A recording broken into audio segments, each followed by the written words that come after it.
মালদার কালিয়াচকের ঘটনার একটি অত্যন্ত গুরুত্বপূর্ণ আপডেট আমাদের কাছে আসছে, সেটা আপনাদের জানিয়ে রাখি।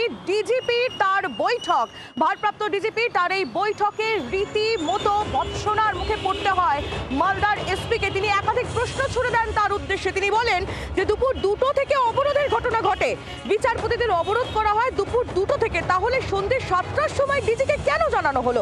এছাড়াও একাধিক প্রশ্ন তিনি তুলেছেন এবং রীতিমতো তিরস্কার করেছেন মালদার এসপিকে, এমনটাই খবর পাওয়া যাচ্ছে। পিয়ালি মিত্র এই বিষয়ে আরো বিস্তারিত আমাদের জানাবেন। পিয়ালি, কি খবর?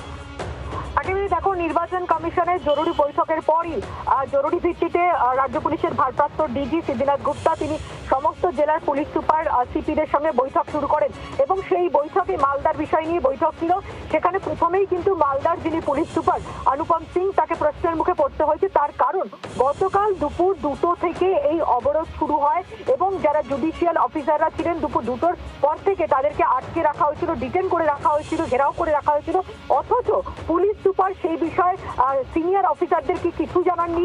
সন্ধ্যে 7টা নাগাদ ডিজিকে জানানো হয়।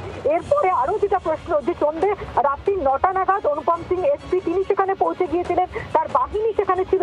তারপরেও কেন এই জুডিশিয়াল অফিসারদেরকে উদ্ধার করতে রাত 9টা থেকে 12টা কেন বেজে গেল, সেই প্রশ্নের মুখে কিন্তু পড়তে হয়েছে। কারণ একাধিকবার এই ধরনের যে ঘটনা ঘটছে, সেক্ষেত্রে দাঁড়িয়ে দ্রুত যে অ্যাকশন সেটা নেওয়ার ক্ষেত্রে যেটা দেখা যাচ্ছে যে দেরি হচ্ছে। এবং এক্ষেত্রেও দেখা গেল যে দুপুর 2টোতে এই ঘটনা ঘটে। জুডিশিয়াল অফিসাররা দুপুর 2টো থেকে আটকে ছিলেন, তাদের ঘেরাও করে রাখা। অথচ ডিজির দপ্তরকে বা ডিজিকে রাত সন্ধ্যে 7টার সময় জানানো হচ্ছে, এসপি তিনি রাত্রি 9টায় পৌঁছেছেন। অথচ রাত 12টার পরে জুডিশিয়াল অফিসারদেরকে কেন উদ্ধার করা হলো, সেই প্রশ্নের মুখে যেরকম এসপিকে পড়তে হয়েছে, তার পাশাপাশি যারা যারা জুডিশিয়াল অফিসাররা রয়েছেন তাদের নিরাপত্তা নিশ্চিত করতে বলা হয়েছে। এবং একই সঙ্গে সমস্ত আইজি, ডিআইজি, সিপি, এসপিদের উদ্দেশ্যে ডিজির বার্তা যে কোনো অফিসারের অফিসে বসে থাকা চলবে না, কোথাও কোনো রকম একেবারে সংবেদনশীল পরিস্থিতি রয়েছে কিনা সেই সমস্ত বিষয় নজরে রাখতে হবে সিনিয়র অফিসারদেরকে। ধন্যবাদ পিয়ালি, তোমায়। নজর রাখো। বাংলার আওয়াজ, বাঙালির আবেগ, জি 24 ঘন্টা।